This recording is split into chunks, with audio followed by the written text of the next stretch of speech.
Inilah Injil suci menurut Lukas. Sekali peristiwa, Yesus berkata kepada murid-muridnya, "Akan tampak tanda-tanda pada matahari, pada bulan dan bintang-bintang, dan pada bumi. Bangsa-bangsa di bumi akan ketakutan dan bingung menghadapi deru dan gelora laut. Orang akan mati ketakutan karena cemas berhubung dengan segala sesuatu yang menimpa bumi ini. Sebab kuasa-kuasa langit akan berguncangan. Pada waktu itu, orang akan melihat Anak Manusia datang dalam awan dengan segala kekuatan dan kemuliaannya. Apabila semuanya itu mulai terjadi, bangkitlah dan angkatlah mukamu, sebab penyelamatanmu sudah dekat. Oleh karena itu jagalah dirimu, jangan sampai hatimu syarat dengan pesta pora dan kemabukan, serta kepentingan-kepentingan duniawi, dan jangan sampai hari Tuhan tiba-tiba jatuh ke atas dirimu seperti suatu jerat, sebab ia akan menimpa semua penduduk bumi ini. Berjaga-jagalah senantiasa sambil berdoa, supaya kamu mendapat kekuatan untuk luput dari semua yang akan terjadi itu, dan supaya kamu tahan berdiri di hadapan Anak Manusia." Demikianlah sabda Tuhan. Saudara-saudari yang terkasih, tidak terasa minggu ini kita telah memasuki minggu Adventus yang pertama di tahun liturgi yang baru. Adventus artinya kedatangan.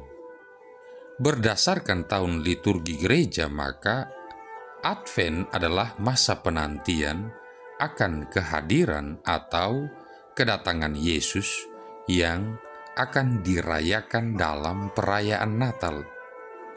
Namun, sejalan dengan itu pula, hal yang penting dari Adventus adalah penantian akan kedatangan Yesus Kristus kedua kalinya pada masa parusia atau akhir zaman. Parusia dalam bahasa Yunani berarti kehadiran atau kedatangan. Kata ini digunakan dalam dunia Helenistik dan Romawi untuk menggambarkan sebuah kunjungan seremonial dari seorang wali kota atau penampakan seorang dewa untuk membantu masyarakat. Sedangkan dalam dunia Perjanjian Baru, istilah parusia merupakan istilah teknis untuk memahami makna kedatangan Yesus yang kedua kalinya pada akhir zaman.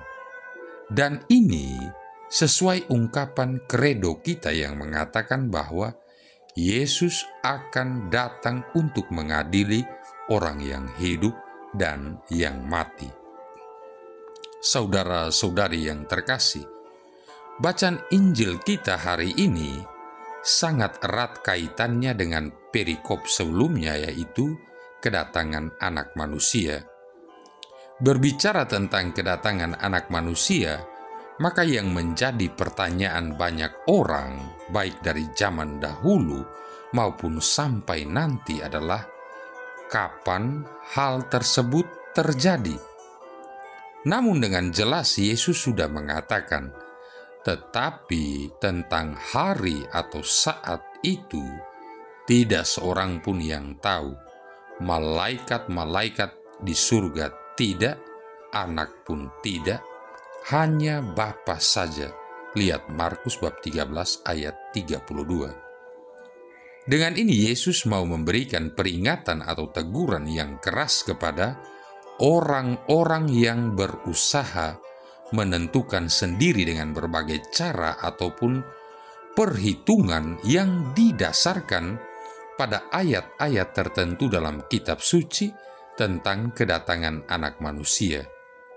Jadi perlu dipahami bahwa adalah suatu hujatan bila kita sendiri yang tidak sempurna berusaha menentukan apa yang sebenarnya menjadi kewenangan dan hak-hak mutlak dari Allah sendiri. Saudara-saudari yang terkasih, mungkin ada yang bertanya, mengapa Yesus tidak memberitahukan secara pasti akan kedatangan dirinya? Untuk menjawab pertanyaan seperti itu, barangkali ada beberapa hal yang patut kita renungkan bersama, yaitu yang pertama, Yesus tidak mau kita memiliki iman yang instan. Coba kita lihat dan perhatikan, jika ada kunjungan seorang pejabat tinggi negara, katakanlah kunjungan presiden ke suatu daerah, hari, tanggal, bulan sudah ditentukan, bahkan jamnya pun sudah ditentukan. Apakah pemerintah daerah di bawah kepemimpinan gubernur, bupati, atau wali kota hanya tinggal diam? Atau hanya biasa-biasa saja menyambut kedatangan presiden tersebut? Tentu tidak. Mereka pasti super sibuk untuk membenahi segala sesuatu. Jalan yang barangkali sudah beberapa bulan atau bertahun-tahun rusak, tidak pernah diperbaiki dengan alasan tidak ada anggaran, pasti akan segera diaspal. Rumput yang semula dibiarkan tinggi dan sampah yang dibiarkan menumpuk segera dibersihkan. Wajah kota yang biasanya tidak semarak dibuat lebih semarak dengan banyaknya umbul-umbul dan ucapan selamat datang serta lain hal. Hal-hal ini dimaksudkan supaya sang pejabat merasa senang dan pejabat daerah pun merasa disanjung karena dianggap berhasil dalam pekerjaannya. Namun, kedatangan Yesus yang kedua kali tidak seperti ini. Tidak ada penetapan waktu yang pasti dari Yesus. Artinya, Yesus tidak menghendaki kita memiliki iman yang instan, apalagi iman yang penuh dengan kepura-puraan.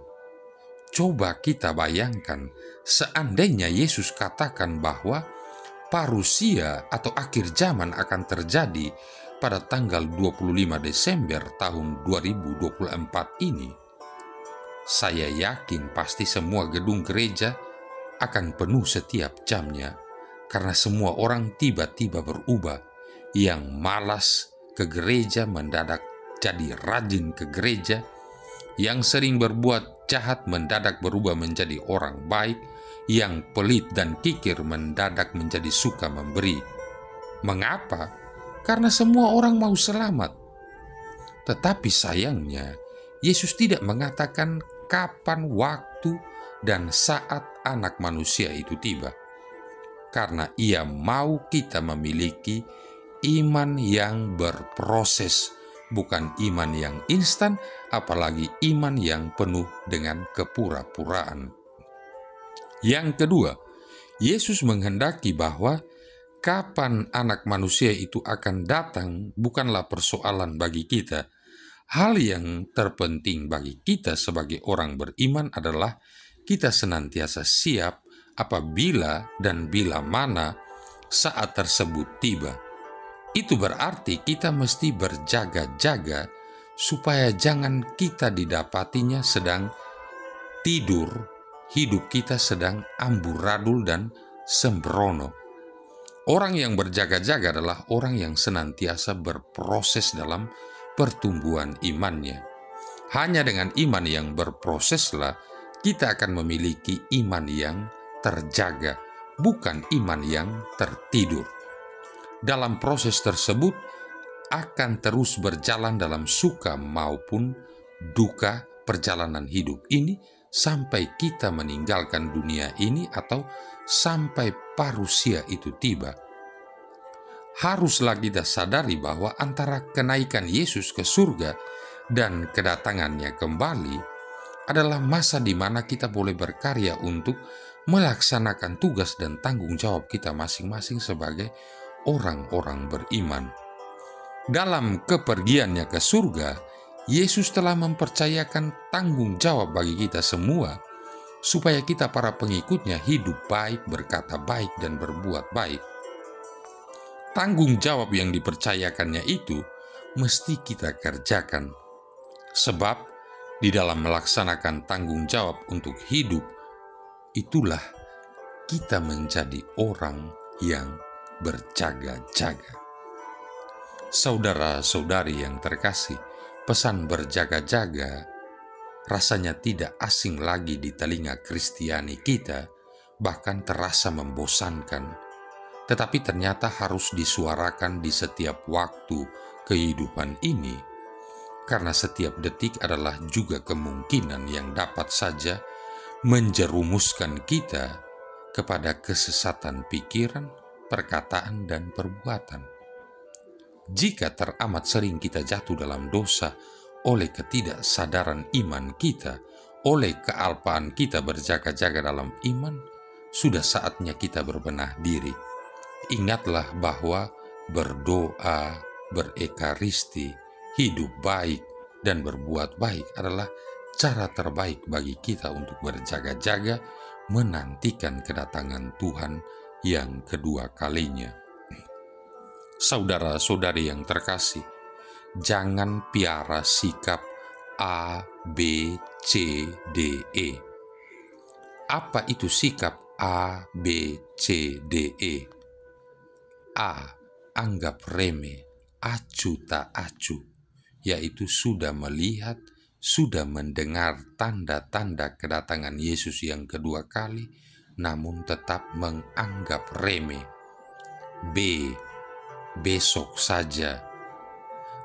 Kalau diinjili, selalu menunda-nunda untuk percaya dan mengatakan besok saja. C.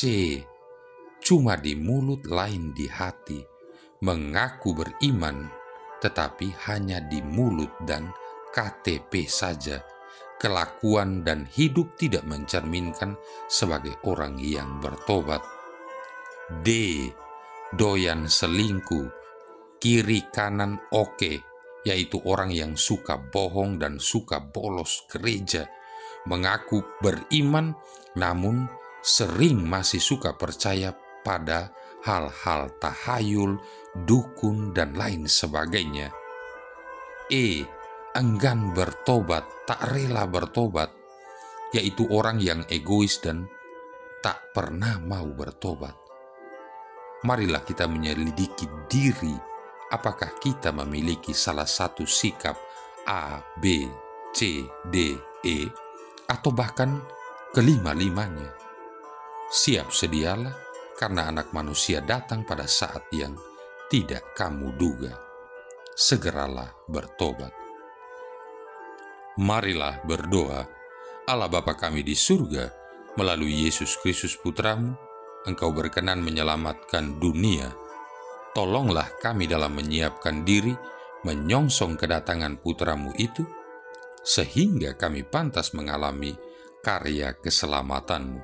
Sebab Dialah Tuhan dan pengantara kami, yang bersama dengan Dikau dalam persatuan Roh Kudus, hidup dan berkuasa, satu Allah sepanjang segala masa. Tuhan memberkati kita sekalian, Bapa, Putra, dan Roh Kudus.